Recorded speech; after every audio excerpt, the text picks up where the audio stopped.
Intermediate is proud to honor 13 of our top academic achievers.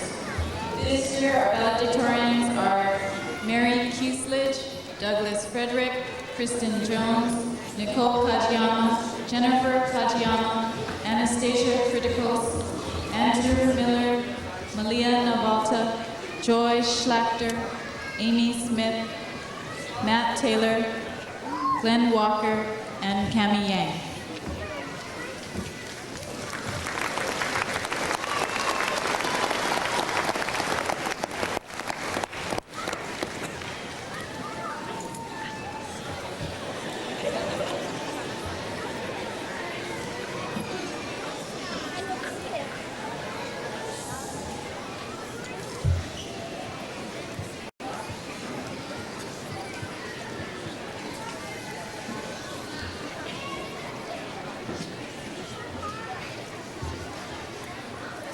Memories. What are memories? Not a trunk in the attic, not a secret shoebox hidden away in the closet, but an instrument that constantly refines the past into a narrative, accessible and acceptable at any time in our lives. It's surprising how much of memory is built around things unnoticed at the time. We don't remember the day, but we remember the moment. The moment may be temporary, but the memory we make of it lasts forever. And it is not just one memory, but many. You see, no memory is ever alone. It's at the end of a trail of memories, just one more beyond a dozen trails of memories, and each is a reflection of the 13 years we have been in school. For the past 13 years, we have lived a life of school, homework, tests, proms, dances, homecoming, friends, long nights. But above all, in these 13 years, which began in kindergarten and has followed us to this very day, we have lived moments. We have made memories.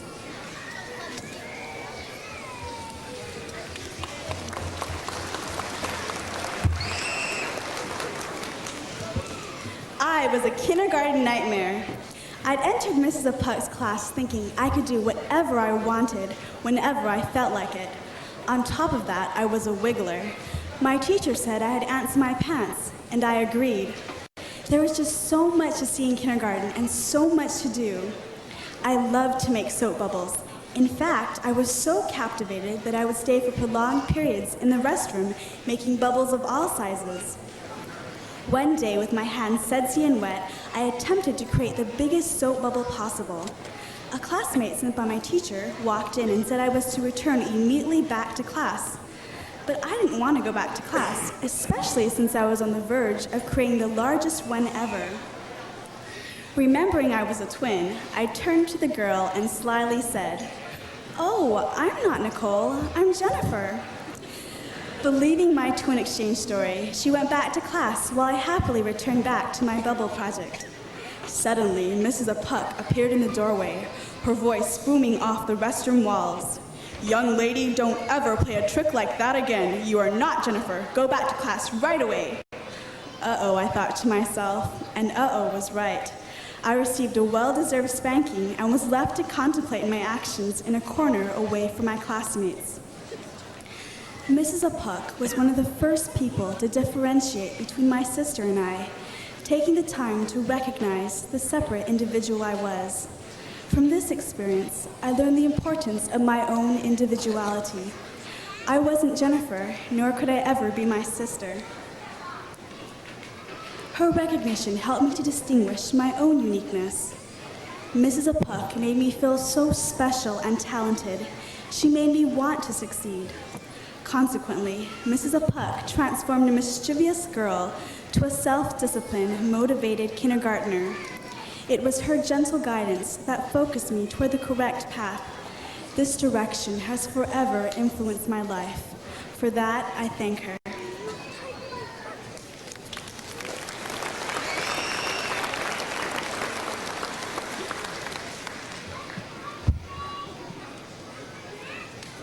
"1986, 1987, and 1988 were years of great turmoil for the United States and the world.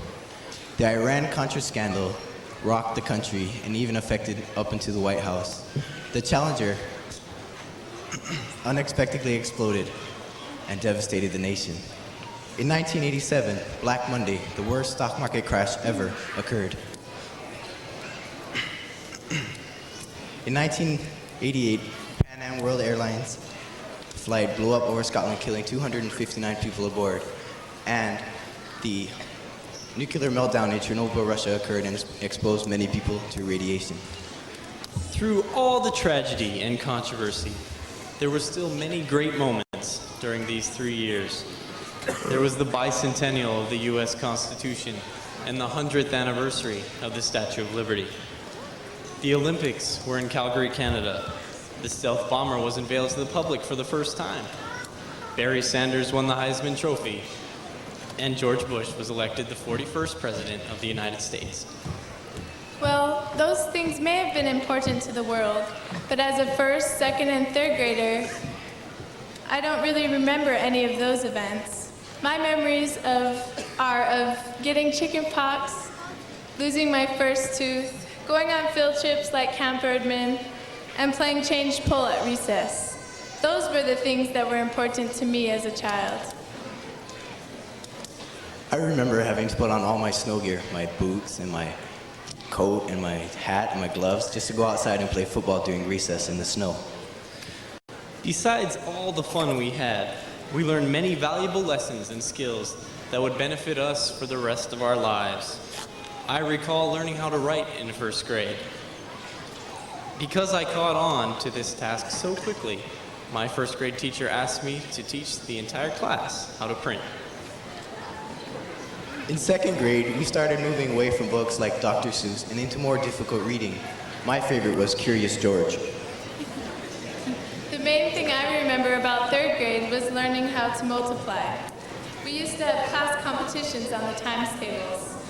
You know, when you think about it, first, second, and third grade was when we learned those basic skills of reading, writing, and arithmetic. Those skills have been essential to our education all these years. It was these years that laid the foundation for us to become the graduates we are today. We owe a lot to all our first, second, and third grade teachers.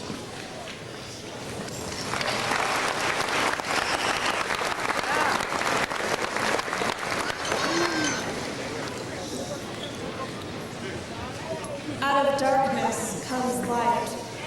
In fourth grade, a particular girl in my class always wandered on the sidelines of the elementary school social structure. She sat on the playground alone. She ate lunch alone. And she walked home alone. And it wasn't because she enjoyed a life of solitude, but because we as a class would not accept this overweight, somewhat slow, yet very special creation of God. While hiking with her family one spring day, she was crushed and killed by a large boulder in a canyon landslide.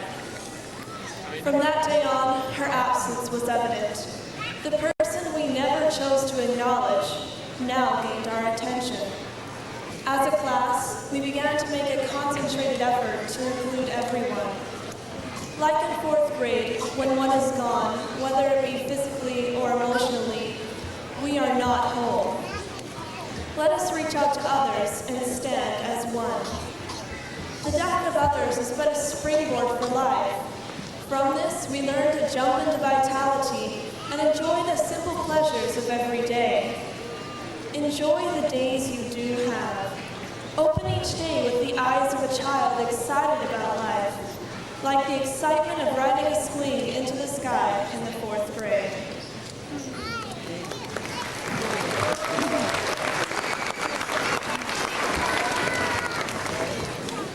As we reflect back to years past, we remember sixth grade with fond memories of power and prestige, coupled with the inherent burden and responsibility. We dominated the school, and we are determined to prove our superiority to the world. Some of you may recall the large rock that was once half buried beneath the trees at the Laie Elementary School playground. A few friends and I would dig around it with twigs every recess, trying to pry it out. but our excavation was in vain. Frustrated, I returned after school one day, equipped with a shovel, and finally unearthed this colossal boulder.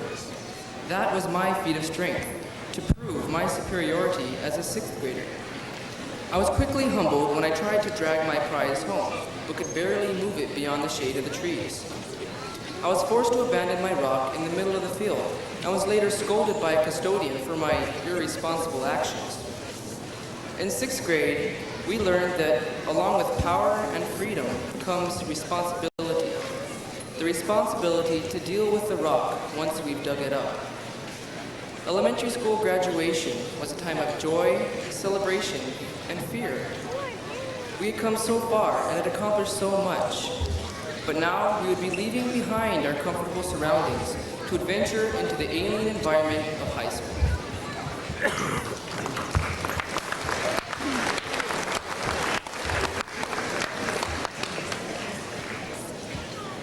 7th grade was a big step in our journey. Not knowing how to act, not knowing what to do, Not being top dog anymore. Not even sure what's to become of you. trying to find a place in this whole new world of intermediate. Beginning 7th grade was terrifying. Staying up the night before, picking out your clothes for the next day. And mapping out the route to take to your classes. Classes, they were just too far apart. Yeah, I had to go from Z building all the way to Q in just 5 minutes.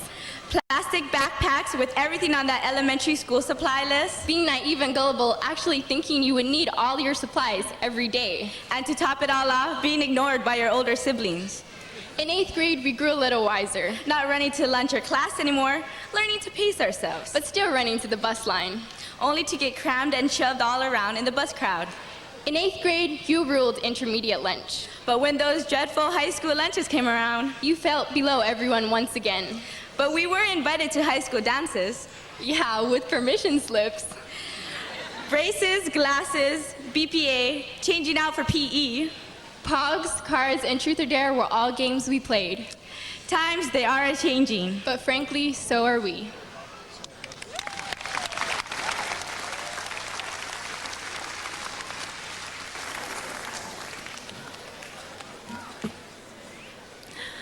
Ninth grade is a little scary. We leave behind forever the safeness of elementary and intermediate school for the big, complicated world of high school. Ninth grade is the feet-wetting time of what real school and real homework is all about. But it is also the time of meeting and making new friends. Personally, ninth grade was the beginning of my Kahuku experience, as well as my first year in Hawaii. New and sometimes weird things were pushed into my life. Cheerfest, Songfest, both of which I had to scrounge around and find a white shirt to wear. A campus that did not sell real soda, and 7, count 'em, 7 classes, all with more homework than I cared to think about. Being a California transplant, I wasn't sure how I'd fit into this red and white school in paradise. My fears, I soon discovered, were for naught. From the first, I was made to feel welcome by the students and teachers, all who were glad to add me to the Kahuku family. This is what I remember the most, that first year of high school. The wonderful teachers, students, staff, and principal who helped make not only my ninth grade wonderful instead of completely terrifying, but who made my whole Kahuku experience special.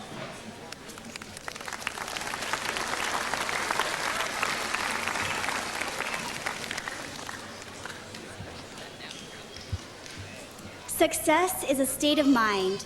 Class of 1998, I want to take you back in time into our sophomore year. I want you to remember our 1996 Cheerfest competition. We were the underdogs in this competition for several reasons. First, the junior and senior classes were older and had more experience with Cheerfest. Secondly, no sophomore class had ever won Cheerfest before. And thirdly, our class had never won any type of class competition before, so winning seemed almost out of our reach.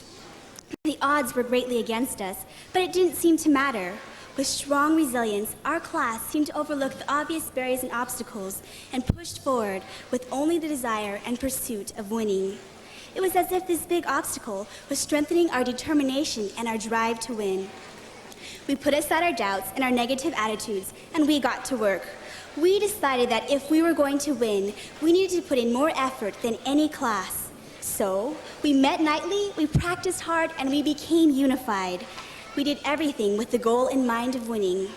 And in the end, our class became the 1996 Cheerfest champs. Class of 1998, this is a type of attitude that will bring you and I success in the future. We dared to dream, we set a goal to win, we worked towards this goal, and we didn't let the overwhelming odds overcome our determination to win. In the end, we became the best because we put forth our best.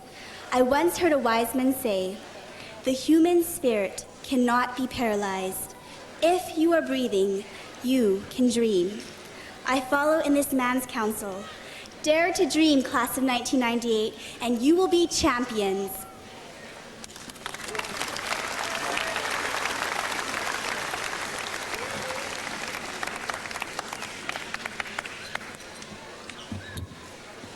Our junior year.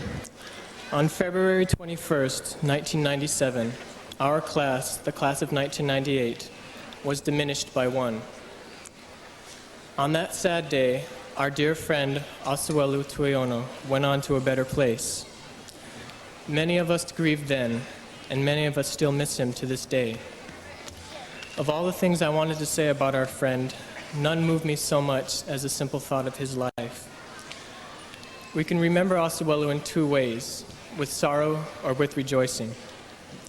I hope we all choose the latter, remembering his life not as the one that ended in a tragic accident, but as the one that reached out and changed many lives, like mine, for the better. May we pay tribute to the memory of Asuelu's life, not by mourning our loss of a friend, but by celebrating the gift we have in the memories of the moments we had with him. All the moments we've had together with family and teachers and his classmates and friends, all these moments, such as those with Asuelu, are precious. We must cherish them, for these moments we've had and will have with one another are truly wonderful blessings. I borrow the words of Anne Wills in her story, The Gift. Every day, every minute, every breath is a gift.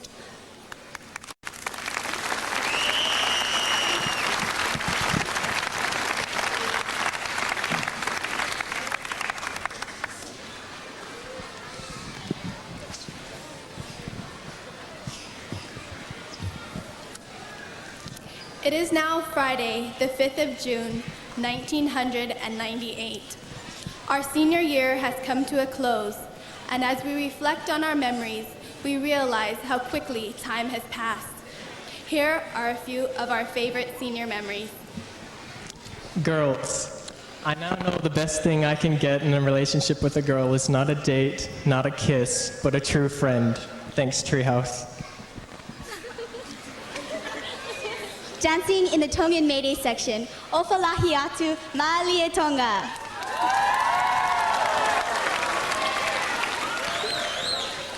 During Mrs. Smith's debate class, when Will stood up to give his hard, thought-out debate and Mike leans over and pantses him.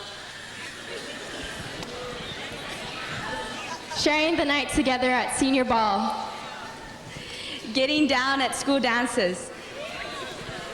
The sleepless nights, early morning seminary, and struggling to stay awake in class.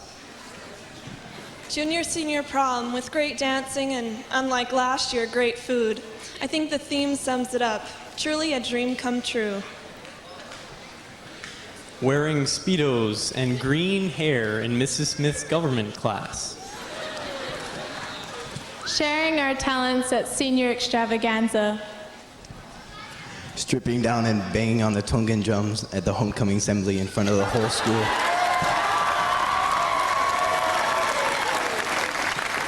Going midnight crab hunting with my friends at Hukilau Beach. Playing tourist for a day at PCC with Amy during Sterling Scholar Finals.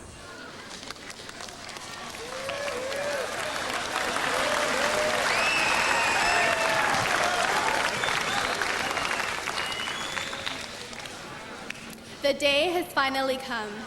We look at our classmates and deep down, we know that this is a once-in-a-lifetime moment. It is the last time in our lives that we will all be together in one place. Soon they will call our names, our tassels will be turned, and we will be awarded a diploma reflecting our academic achievements. Then we will say goodbye, maybe to our town and our school and our friends. Yeah, there will be reunions, but there was always a chance that one person won't make it. We know that we can go back to visit, but there will be strangers in the halls, and it's not the same. It's different, and we're different, but it's not the end. In fact, everything is just beginning.